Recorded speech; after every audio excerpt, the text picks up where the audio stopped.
All right, Jim, thank you. A company that handles sensitive voter information in Texas has issued a surprise surcharge to counties across the state just to stay in operation.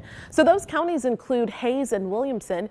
Votec says that it needs tens of thousands of dollars to stay afloat, or Texas counties will have to find another way to manage voter registration data just months ahead of May and November's elections. So it's a focus of a recent report by Natalia Contreras, and she is from Votebeat, Texas. She joins us this afternoon to give us some insight. Thanks so much for being with us again this week. Thank you. So first, can you just break down what type of information this company handles across counties in Texas? Yeah, so Votec is a company that manages voter registration data. And the type of data that we're talking about here is images of your voter registration application, your address, your voter history, and a lot of other helpful information that election officials need so that whenever you go to the polls, you can get your correct ballot so that you're voting for the correct candidate, that you were voting for candidates that are in your county and your correct congressional district. So it's a lot of more than just name, address, age. There's a lot of images that these voter registration data software companies handle. Okay, very sensitive information. Why is it now, though, issuing this alert about a 35% surcharge? Where is this coming from? How did we get here? Yeah, so I talked to Votec CEO, and he told me that even though he asserts that he's not going out of business, he says that there are some counties in Texas that have been very late in paying their annual fees. And so he's asking this to kind of make up for that. But we also found out that he has clients in Illinois, he has clients in Nevada, and based on the reporting that we've done, he's about to lose a couple of clients in Nevada that are going to stop using his services. So by the end of the year, he may only have clients here in Texas, and he may only have the clients in Illinois. So it's really unclear, whether he is really, really struggling, but this is still concerning for counties because if this company does shut down, counties in Texas will have very few options. There are very few other voter registration vendors that could do this type of thing. There are vendors that handle our information in government agencies, but for elections, these are very, very limited. The state, however, has its own voter registration system.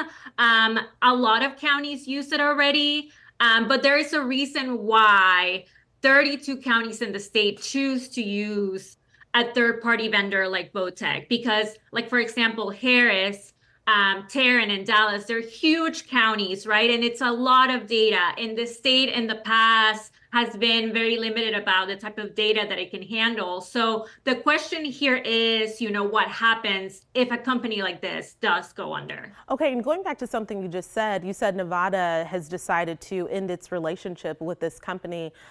Do you know the reasoning behind that? So Nevada is actually the state of Nevada is creating its own voter registration system. So by law, the state of Nevada is going to require all the counties to use the state's developed voter registration system. And like I said, Texas has a state voter registration system that counties can choose to use. And it's been under development for a long time, and it's been getting upgrades and updates.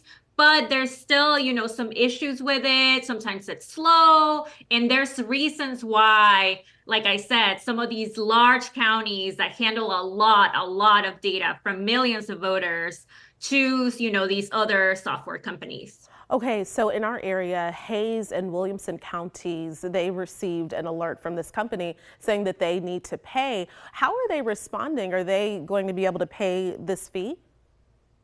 I think that counties right now are still trying to figure that out. I think that some of the counties, based on the conversations I've had with some of them, are still weighing their options, right? Like, do we pay this and do we stay with this company and not make any changes?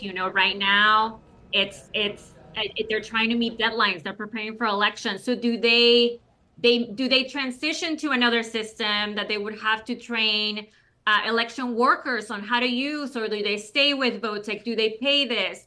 Others are wondering, what if we pay and then the company still goes under? And just to clarify too, these surcharges are coming too out of, the counties. These would be paid by taxpayers. So I think that county election officials right now are trying to be very, very smart and very careful about how they handle the situation, because it is taxpayer money, because the counties can't just write a check for a surcharge like this, and also because, time is of the essence here with so many important elections coming up. Okay, and then lastly, what happens if the counties don't pay? So I asked Votec CEO specifically that, and he told me he didn't have a plan. He told me that he still didn't know what would happen. He does expect counties to pay. But that's something that we still don't know, and we're going to be following up and see what happens. Okay. And when's the deadline for this? When do they have to pay by a certain date? There wasn't a deadline specified. Like I said, I think Votec CEO, whenever I talked to him, he told me that he wanted to work with counties. He doesn't want to harm them in any way. But there wasn't a specified deadline. It's just that, we have some counties have May elections, and then we have May runoff elections, and there's so many that are just coming up within weeks. A lot of layers here. Natalia Contreras from Votebeat, thank you so much for joining us this afternoon. Thank you. We'll be right back.